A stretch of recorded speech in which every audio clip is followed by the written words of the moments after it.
Okay बच्चों, चलिए I think आपका ब्रेक हो गया होगा। कुछ क्वेश्चंस देखते हैं, ठीक है बेटा। मान लीजिए डेंसिटी का फॉर्मूला क्या होता है, मास बाय वॉल्यूम होता है कि नहीं बच्चों, आप लोगों को पता होना चाहिए ना। अभी हम डायमेंशन पढ़ेंगे तो भी हम इसको देखेंगे।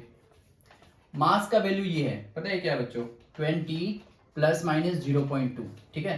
ये मास का वैल्यू है, इतना केजी मान लेते हैं, ठीक है बेटा।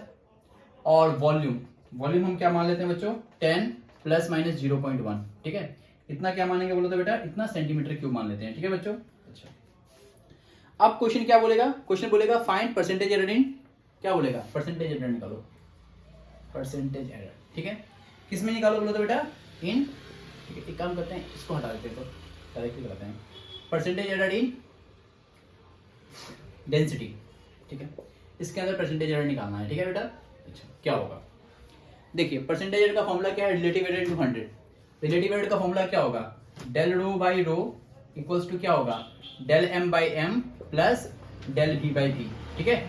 और क्या होगा, इन 200, यही तो होता है ना बेटा।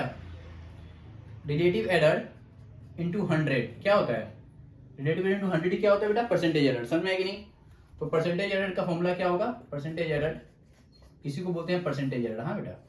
तो डेल एम कितना दिया है, 0.2 दिया है ना, 0.2 बाई 20, ठीक है बच्चों, प्लस 0.1 बाई 10, ओके, इंटू 100, समझ में आएगी नहीं। सॉल्व कीजिए इसको, ठीक है। सॉल्व कीजिएगा तो 2% आएगा, कितना आएगा बच्चों, 2% आएगा। आप सॉल्व करके देख लीजिएगा, ठीक है बच्चों, यही आंसर आना चाहिए, ठीक है। चलिए अब हम और कुछ क्वेश्चंस करते हैं अच्छे, आप सॉल्व करके देखिएगा बेटा, यही आना चाहिए।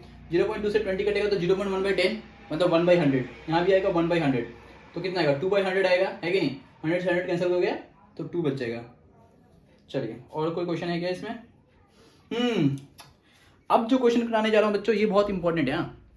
ये एग्जाम में पक्का आएगा, 100% आएगा, ठीक है। अच्छा, क्वेश्चन क्या बोलेगा, क्वेश्चन ऐसा बोलेगा कि एक फिजिकल क्वांटिटी है पी, पी का फॉर्मूला है ए का पावर 3, बी का पावर 2, सी का पावर 2, डी का पावर -4। अब इसमें दिक्कत पता है क्या होता है, बच्चे इसको क्या करते हैं, देखिए, और यहां एग्जाम में बोलेगा find relative error, find relative error, exam में बोला होता है रिलेटिव एरर निकालो। अब देखो बच्चे गलती क्या करते हैं, बच्चे लिखते हैं del p by p equals to, ऊपर में 3, अच्छा देखो ये भी एक तरीका अच्छा है, देखो ए का पावर 3 है ना, तो 3 इंटू डेल ए बाई ए ये होता है, बी का पावर 2 है ना, तो 2 into del b by b. देखिए करने का तरीका क्या है बेटा, पावर जो है ना वो सामने आके मल्टीप्लाई हो जाएगा, और बाकी सब वैल्यू सेम वैसा ही रहेगा। सी के ऊपर कितना है बेटा, 2 है, तो 2 into del C by D, del C by C. अब देखो बच्चे यहां गलती करते हैं, डी का पावर -4 है, बच्चे -4 into del d by d लिख देते हैं, जो कि गलत है बेटा, ठीक है, जो कि ये नहीं करना है, ऐसा नहीं करना है। यहां भी प्लस आएगा, अब आप बोलोगे रवि सर यहां प्लस कैसे आएगा, अरे बच्चे इसको आप ऐसे लिख सकते हो, ए का पावर 3, बी का पावर 2, सी का पावर 2 बाई डी का पावर 4, नहीं लिख सकते क्या, लिख सकते हो ना बेटा। तो मल्टीप्लाई हुआ डिवाइड हो, रिलेटिव एरर का फॉर्मूला तो सेम ही आएगा ना, ये रहा आंसर। तो ये आपका रिलेटिव एरर का फॉर्मूला हो जाएगा, ठीक है, ये रहा। और एक क्वेश्चन कराता हूं बेटा, है कि नहीं। एक और क्वेश्चन हम लोग करते हैं, एक क्वेश्चन कौन सा करें, हाँ चलो ये क्वेश्चन अच्छा है, ठीक है, ये आप लोग खुद करिएगा, ठीक है।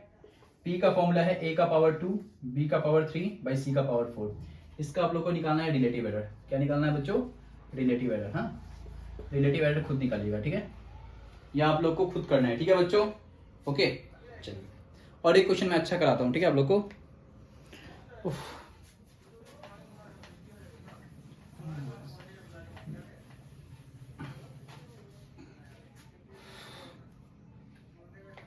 देखो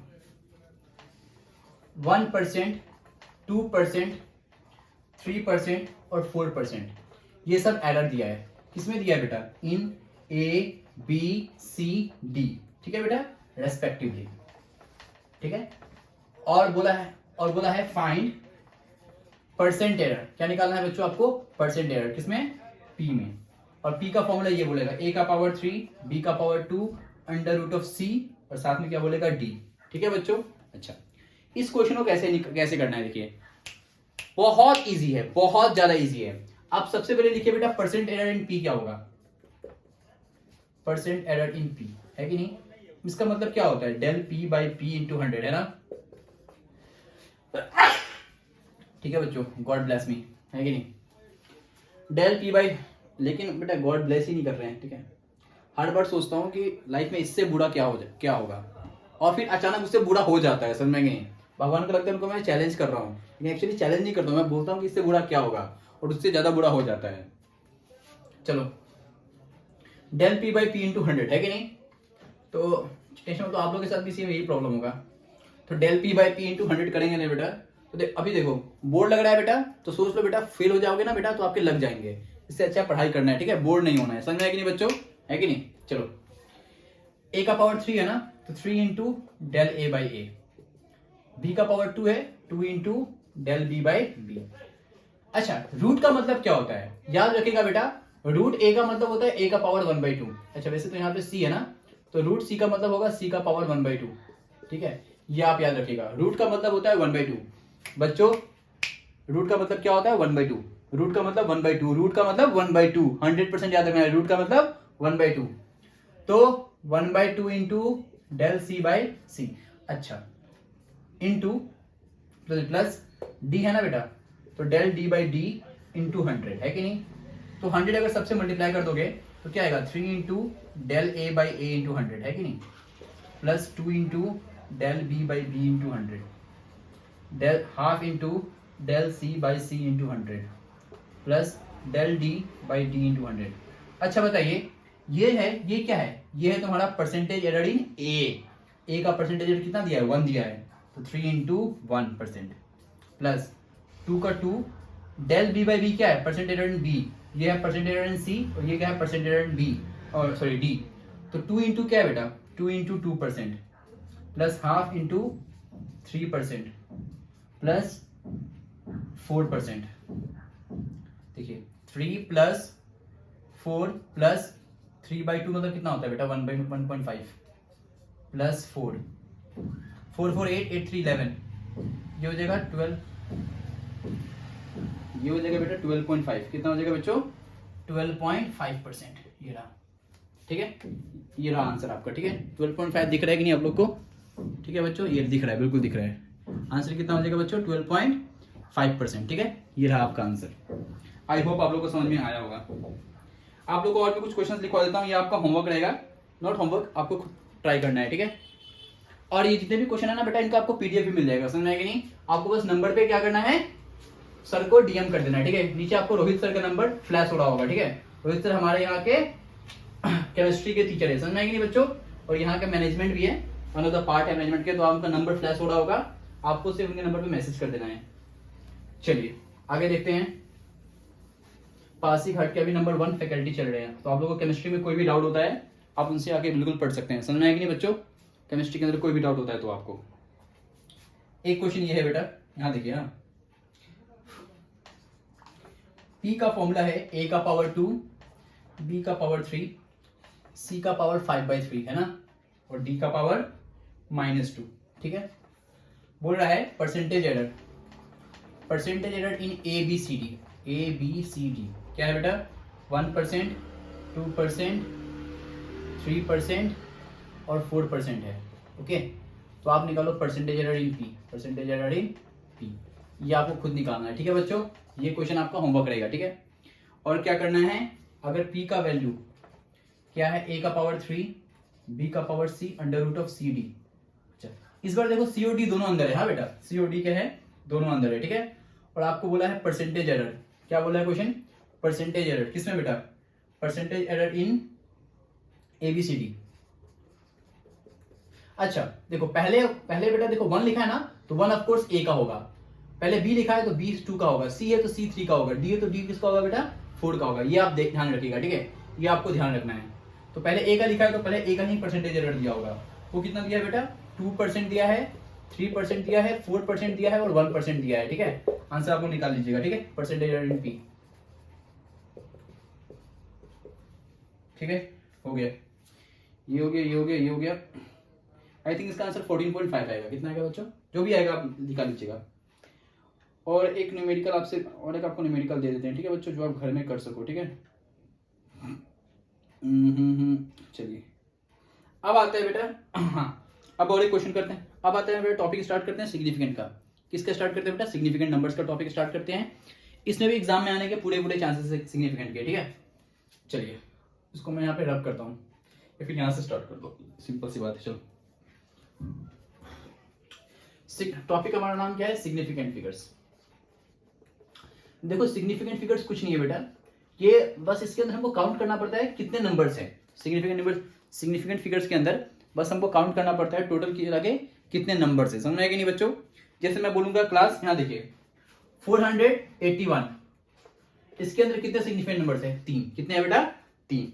इसके कुछ रूल्स भी है, लेकिन हाँ अगर मैं बात करूं 10 के कितने होंगे बेटा, 10 के अंदर सिर्फ 1 ही सिग्निफिकेंट नंबर होगा, समझ में आएगा नहीं। मैं बात करूंगा 1250, इसके अंदर कितने होंगे, 3 ही होंगे, लास्ट का 0 काउंट नहीं करना है, समझ में आएगा नहीं। अच्छा लेकिन एग्जाम में लेकिन अगर देखो 1020 आ गया ना बेटा, तो इसके अंदर अब 2 नहीं होंगे ना, लोग बोलते हैं 2 होता है, 2 नहीं होंगे बेटा, 3 होंगे। कितने होंगे, 3। बीच वाला 0 काउंट करना पड़ता है, लास्ट वाला काउंट नहीं करते पर बीच वाला काउंट करना पड़ता है, ठीक है। ये कुछ रूल्स है, आपको याद करना पड़ेगा, ठीक है। अच्छा इसके अंदर देखो अगर मैं बोलूं 0.05, इसके अंदर 1 सिग्निफिकेंट फिगर है, समझ में आया कि नहीं। 0.006 इसके अंदर भी 1 है, क्यों, पीछे के 0 काउंट नहीं करते, ठीक है बच्चों, ओके। बट अगर ये नंबर ऐसा आ जाए, कैसा आ जाए,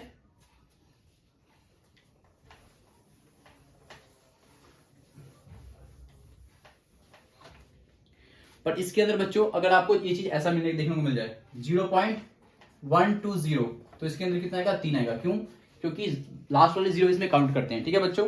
अच्छा वैसे कुछ क्वेश्चंस दिया, आपको क्वेश्चंस कर सकते हो। एक क्वेश्चन बहुत इंपॉर्टेंट है, ठीक है बेटा, जो हम मल्टीप्लाई और डिवाइड में देखने वाले हैं, ठीक है। चलिए मैं आपको ना मल्टीप्लाई और डिवाइड का बता ही देता हूँ सबसे पहले। क्लास देखिए, हाँ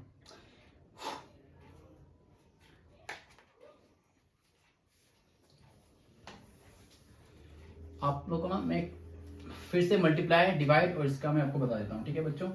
देखिए फिर से रूल सेम ही रहेगा, प्लस और माइनस का सेम रहेगा, मल्टीप्लाई और डिवाइड का क्या रहेगा बच्चों, सेम रहेगा, ठीक है। जैसे देखिए 2 नंबर ले लेते हैं, ठीक है। ए नंबर ले लेते हैं बेटा, ए को हम ले लेते हैं 10, हाँ 10.2 ले लेते हैं, ठीक है। और बी को ले लेते हैं 5 नहीं, इसको 10.2 नहीं लेते हैं बेटा, ठीक है, कुछ और लेते हैं ना, जिसे इजी रहे। 1.20 लेते हैं, क्या लेते हैं बेटा बोलो तो, 1.20, ठीक है। इसको हम लेते हैं 0.5, ठीक है बेटा, ये हमने बी को ले लिया, ठीक है। अब सुनिए आंसर देखिए, ठीक है बच्चों, अगर आप इसका आंसर निकालोगे, ठीक है, या फिर 5 नहीं 5.1 ले लेते हैं, ठीक है, 5.1 ले लेते हैं। मैं बोलूंगा चलो सबसे पहले ऐड करते हैं, क्या करते हैं बेटा, ऐड। अगर इसको मैं ऐड करूंगा ना बेटा a प्लस बी, ठीक है, तो आपको 1.20 और 0.51 को ऐड करना है, 1.527.1.71। अब आपको एग्जाम में देखो क्वेश्चन क्या पूछेगा, एग्जाम में पूछेगा बताओ इसको मतलब जो परमिसिबल वैल्यू है, मतलब कितना वैल्यू आ सकता है, यहाँ पे सिग्निफिकेंट फिगर में डालो इसको, मतलब सिग्निफिकेंट के अंदर चेंज करो। तो देखिए मतलब नॉट एक्जैक्टली सिग्निफिकेंट, एग्जाम में बोलेगा कि बताओ आंसर में पॉइंट के बाद में कितने नंबर होने चाहिए। तो इसके कुछ रूल्स है, रूल्स इसके क्या है बेटा, पहला रूल इसका ये है बेटा, अगर आप 2 नंबर को ऐड कर रहे हो, क्या कर रहे हो बच्चों, ऐड कर रहे हो, 2 नंबर को क्या कर रहे हो बेटा, ऐड कर रहे हो। तो 2 नंबर को ऐड करते हो आपको एक बात ध्यान रखना है कि पॉइंट के बाद यहाँ 2 नंबर है ना, और यहाँ भी 2 नंबर है, तो आंसर अभी कितने होना चाहिए, 2। मान लीजिए यहाँ में 2 नहीं होता, यहाँ पे 2 नहीं होता, यहाँ पे सिर्फ 1 होता, तो आंसर के अंदर भी 1 होता।